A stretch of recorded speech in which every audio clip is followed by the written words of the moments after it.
If there's one thing I want you to know right up front, it's this. When someone is pulling you close and then pushing you away, and then acting like you're the problem for reacting to it, you're not really in a relationship. You're being manipulated.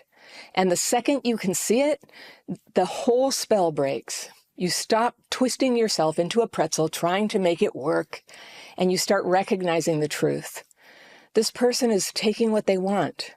They're not necessarily feeling any accountability for that, and somehow they're getting you to go along with it.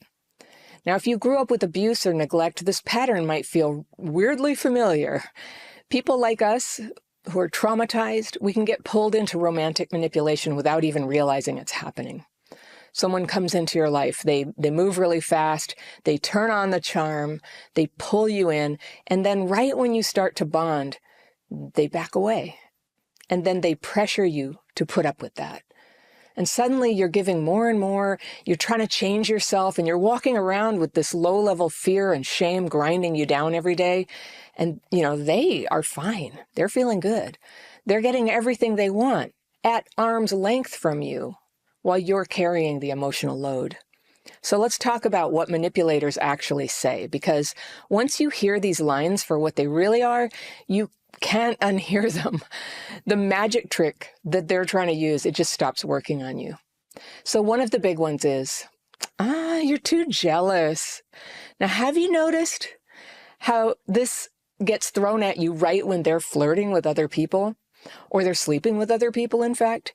Jealousy is a normal emotion when you have a romantic bond with someone and they're violating the exclusivity that naturally grows in a relationship. It doesn't make you crazy. It usually just means things moved way too fast, faster than the relationship could support. You got attached, you want monogamy, that's not what formed.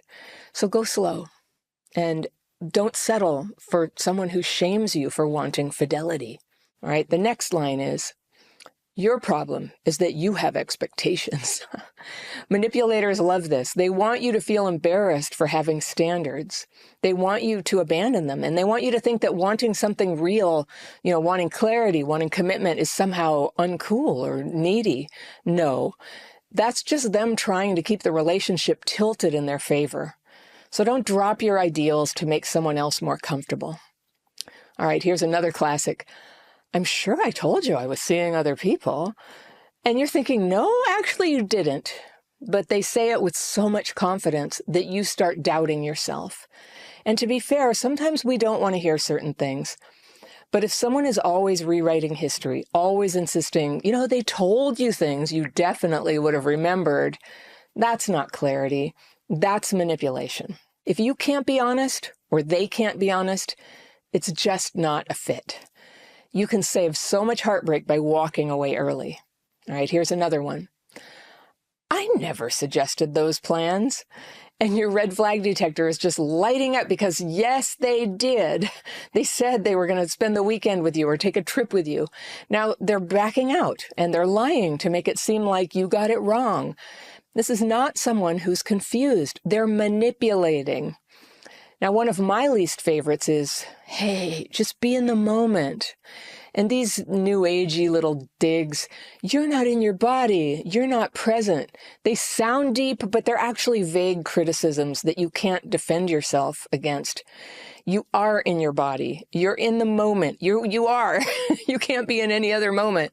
What they really mean is stop having boundaries. Stop asking questions.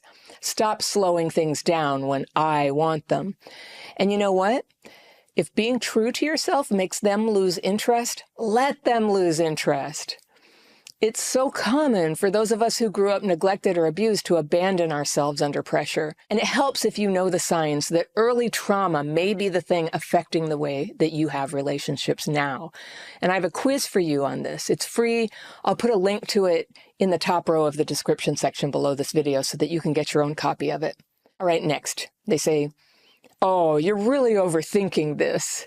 This is their attempt to get you to ignore the red flags that you're already seeing. Using your mind, noticing patterns, asking about their intentions. These are good things. This whole you're overthinking move is just them trying to shut down your intuition and your intellect, what is obvious to you. Now, another all-time favorite of manipulators is humans aren't really meant to be monogamous.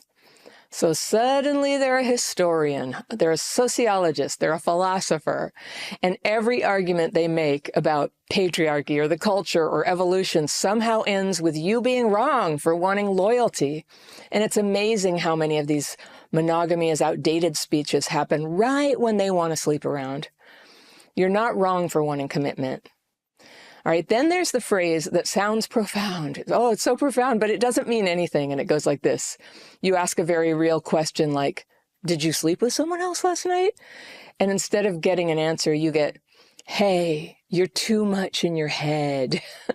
Just get in the moment. It's all good. It's all good. It is what it is. That's my least favorite phrase categorically. Even just, it is what it is. Like, it says nothing, right? Anyway, this is not wisdom. This is deflection.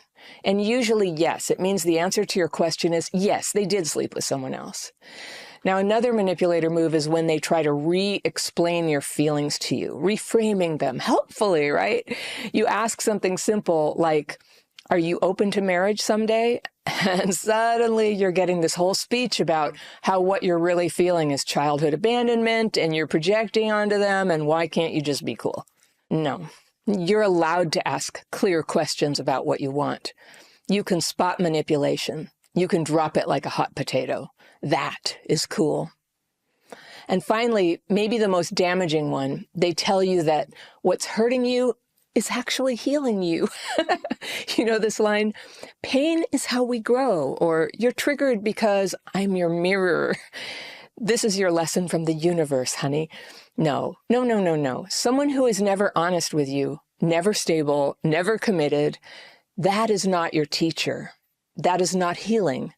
And you are not powerless to leave. That feeling of powerlessness is trauma bonding kicking in, and you don't have to stay in it for one more second. Now, by the way, I wrote all of these signs down for you in a free PDF that you can download by clicking the link in the second line of the description section below this video. Now, when you're in doubt, when you're not sure about somebody, take this list with you so that you can check it every time you go to the ladies' room and just see manipulation clearly for what it is so that you can feel safe when it's safe, but see the red flag when there's a red flag. The truth is, manipulation only works when it's happening in the shadows, when you are blaming yourself, not looking at it, trying to earn their love, trying to keep things together. But once you see what these phrases really mean, that whole dynamic just collapses. You can step out of the spiral. You can choose real connection, real honesty, real love when you stop tolerating anything less. If you like this video, I've got one that you're going to love right here, and I'll see you very soon. Today, what's happening is your own behavior. And the worse you were hurt back then, the more likely it is that you have a pattern of hurting yourself now.